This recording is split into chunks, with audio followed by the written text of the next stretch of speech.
Hi friends, welcome back to my YouTube channel. ಎಲ್ಲರೂ ಹೇಗಿದ್ದೀರಾ? ಚೆನ್ನಾಗಿದ್ದೀರಾ ಅಂತ ಭಾವಿಸ್ತೀನಿ. ಇವತ್ತಿನ ಒಂದು ವಿಡಿಯೋದಲ್ಲಿ ಚಿಕನ್ ಬಿರಿಯಾನಿನ ಯಾವ ರೀತಿ ಮಾಡೋದು ಅಂತ ತಿಳಿಸ್ಕೊಡ್ತೀನಿ. ಈ ಒಂದು ರೆಸಿಪಿನ ನೀವು ಟ್ರೈ ಮಾಡಿ, ತುಂಬಾ ರುಚಿಯಾಗಿರುತ್ತೆ. ಈ ಒಂದು ರೆಸಿಪಿ ನನ್ನ ಅಕ್ಕನ ರೆಸಿಪಿ ಅಂತಲೇ ಹೇಳ್ಬೋದು. ಬನ್ನಿ ಹಾಗಾದರೆ ಈ ಒಂದು ರೆಸಿಪಿನ ಯಾವ ರೀತಿ ಮಾಡೋದು ಅಂತ ತಿಳ್ಕೊಳ್ಳೋಣ. ಇವಾಗ ಮಸಾಲೆನ ರುಬ್ಕೊಳ್ಳೋಣ. ಶುಂಠಿ, ಹಾಗೆ 1 ಹಿಡಿಯಷ್ಟು ಬೆಳ್ಳುಳ್ಳಿ ತೊಗೊಂಡಿದ್ದೀವಿ. ಹಾಗೆ 5ರಿಂದ 6 ಹಸಿಮೆಣಸಿನ್ಕಾಯಿ, ಒಂದು ಅರ್ಧ ಅಷ್ಟು ಆನಿಯನ್ನ ಹಾಕ್ಕೊಳ್ಳಿ, 1 ಹಿಡಿಯಷ್ಟು ಕೊತ್ತಂಬರಿ ಸೊಪ್ಪು. ಇದಕ್ಕೆ ಸ್ವಲ್ಪ ನೀರನ್ನು ಸೇರಿಸ್ಕೊಂಡು ತರಿತರಿಯಾಗಿ ರುಬ್ಕೊಳ್ಳಿ. ಹಾಗೆಯೇ ಇಲ್ಲಿ 1/2 kg ಚಿಕನ್ ತೊಗೊಂಡಿದ್ದೀವಿ. ಚಿಕನ್ನ ಚೆನ್ನಾಗಿ ವಾಶ್ ಮಾಡಿ ಇಟ್ಕೊಳ್ಳಿ. ಈಗ ನೀವು ನೋಡ್ತಾ ಇರ್ಬೋದು ಮಸಾಲಾನ ರುಬ್ಬಿದಾಗಿದೆ. ಇವಾಗ ಒಗ್ಗರಣೆ ಹಾಕ್ಕೊಳ್ಳೋಣ ಬನ್ನಿ. ಇಲ್ಲಿ 2 ಮೀಡಿಯಮ್ ಸೈಜ್ದು ಆನಿಯನ್ ಸ್ಲೈಸಾಗಿ ಕಟ್ ಮಾಡಿ ಇಟ್ಕೊಂಡಿದ್ದೀವಿ. ಹಾಗೆ 2 ಹಸಿಮೆಣಸಿನ್ಕಾಯಿ, ಒಂದು ಕುಕ್ಕರಿಗೆ 3 to 4 ಟೇಬಲ್ ಸ್ಪೂನ್ ಆಯಿಲ್, ಹಾಗೆ ಪಲಾವ್ ಎಲೆ, ಮರಾಠಿ ಮೊಗ್ಗು, ಕಸ್ತೂರಿ ಮೇಥಿ, ಚಕ್ಕೆ, ಲವಂಗ, ಏಲಕ್ಕಿ, ಬ್ಲ್ಯಾಕ್ ಪೆಪ್ಪರ್, ಹಾಗೆ ಸ್ವಲ್ಪನೇ ಸೋಂಪು ಎಲ್ಲ ಸ್ಪೈಸಸ್ ಆ್ಯಡ್ ಮಾಡ್ಕೊಳ್ಳಿ.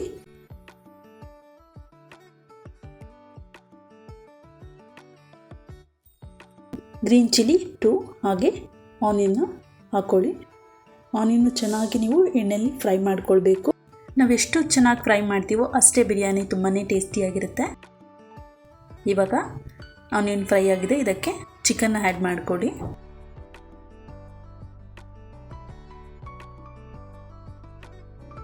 ಚೆನ್ನಾಗಿ ಫ್ರೈ ಮಾಡ್ಕೊಳ್ಬೇಕು. ಕೆಲವೊಂದು ಚಿಕನಲ್ಲಿ ಸ್ವಲ್ಪ ಸ್ಮೆಲ್ ಇರುತ್ತೆ, ಸೊ ಸ್ಮೆಲ್ ಹೋಗೋವರೆಗೂ ನೀವು ಚೆನ್ನಾಗಿ ಫ್ರೈ ಮಾಡ್ಕೊಳ್ಬೇಕು. ಇವಾಗ ಇದಕ್ಕೆ 1/4 ಟೇಬಲ್ ಸ್ಪೂನಷ್ಟು ಟರ್ಮರಿಕ್ ಪೌಡರ್ನ ಆ್ಯಡ್ ಮಾಡ್ಕೊಳ್ಳಿ. ನಾವೆಷ್ಟು ಚೆನ್ನಾಗಿ ಫ್ರೈ ಮಾಡ್ತೀವೋ ಅಷ್ಟೇ ಟೇಸ್ಟಿಯಾಗಿರುತ್ತೆ ಬಿರಿಯಾನಿ. ಅದು ಎಣ್ಣೆ ಬಿಡಬೇಕು, ಸೊ ಅಲ್ಲಿವರೆಗೂ ನೀವೇನು ಮಾಡಬೇಕು, ಚೆನ್ನಾಗಿ ಫ್ರೈ ಮಾಡ್ಕೊಳ್ಬೇಕು.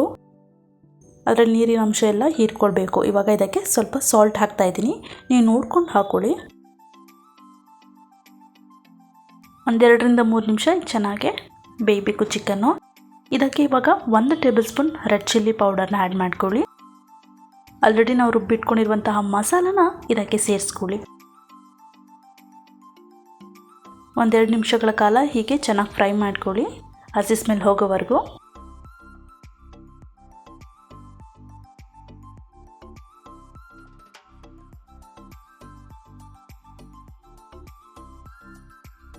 ½ tablespoon coriander powder, ½ tablespoon garam masala ಚೆನ್ನಾಗಿ ಫ್ರೈ ಮಾಡ್ಕೊಳ್ಳಿ.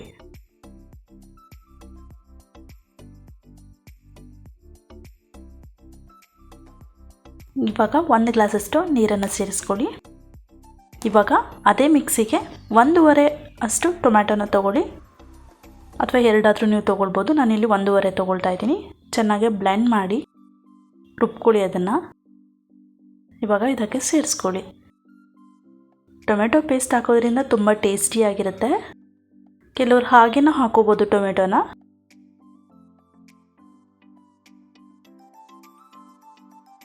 ಇವಾಗ ಇದಕ್ಕೆ ಬಿರಿಯಾನಿ ಮಸಾಲ ಪೌಡರ್ ನೀವು ಯಾವುದಾದ್ರೂ ಹಾಕ್ಕೊಳ್ಬೋದು. 1-2 ಟೇಬಲ್ ಸ್ಪೂನ್ ತೊಗೊಂಡಿದ್ದೀನಿ.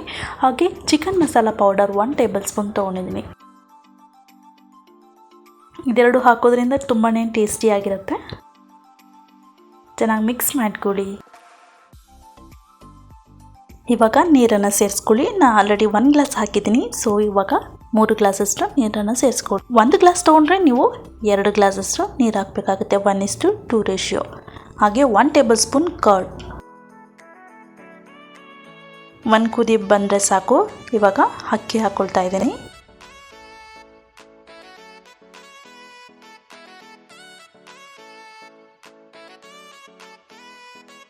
ಸ್ವಲ್ಪ ಖಾರ ಕಡಿಮೆ ಇತ್ತು, ಸೊ ಹಾಗಾಗಿ 1 ಟೇಬಲ್ ಸ್ಪೂನ್ ರೆಡ್ ಚಿಲ್ಲಿ ಪೌಡರ್ನ ಆ್ಯಡ್ ಮಾಡ್ಕೊಂಡಿದ್ದೀನಿ.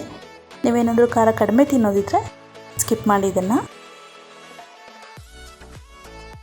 ಸಾಲ್ಟ್ ನೀವು ನೋಡ್ಕೊಂಡು ಹಾಕ್ಕೊಳ್ಳಿ. ನಾನು ಆಲ್ರೆಡಿ ಸ್ವಲ್ಪ ಹಾಕಿದ್ದೆ, ಇನ್ನೊಂದು ಸ್ವಲ್ಪ ಹಾಕ್ತಾಯಿದ್ದೀನಿ. ಲಿಡ್ಡನ್ನು ಕ್ಲೋಸ್ ಮಾಡಿ 1-2 ವಿಸಲ್ ಬಂದರೆ ಸಾಕು. ಅಕ್ಕ ಮಾಡಿರುವಂಥ ಈ ಒಂದು ಚಿಕನ್ ಬಿರಿಯಾನಿ ತುಂಬಾ ಟೇಸ್ಟಿಯಾಗಿದೆ. ನೀವು ಒಂದ್ಸಲ ಟ್ರೈ ಮಾಡಿ ಹೇಗಿದೆ ಅಂತ ಕಮೆಂಟ್ ಸೆಕ್ಷನಲ್ಲಿ ತಿಳಿಸಿ. ಈ ಒಂದು ಚಿಕನ್ ಬಿರಿಯಾನಿ ಬ್ಯಾಚುಲರರು ಮಾಡ್ಕೊಳ್ಬೋದು. ಒಂದು 15ರಿಂದ 20 ನಿಮಿಷದಲ್ಲೇ ಪಟಾಪಟ ಅಂತ ಮಾಡ್ಕೊಳ್ಬಹುದು. ಮಕ್ಕಳಿಗೆಲ್ಲ ತುಂಬಾ ಇಷ್ಟ ಆಗುತ್ತೆ ಈ ಒಂದು ಬಿರಿಯಾನಿ. ಮನೇಲೆ ಮಾಡ್ಕೊಳ್ಳಿ, ತುಂಬ ಹೆಲ್ದಿಯಾಗಿರುತ್ತೆ. ಹಾಗೆ ಮುಂದಿನ ವಿಡಿಯೋದಲ್ಲಿ ಚಿಕನ್ ಪೆಪ್ಪರ್ ರೆಸಿಪಿ ಯಾವ ರೀತಿ ಮಾಡೋದು ಅಂತ ತಿಳಿಸ್ಕೊಡ್ತೀನಿ.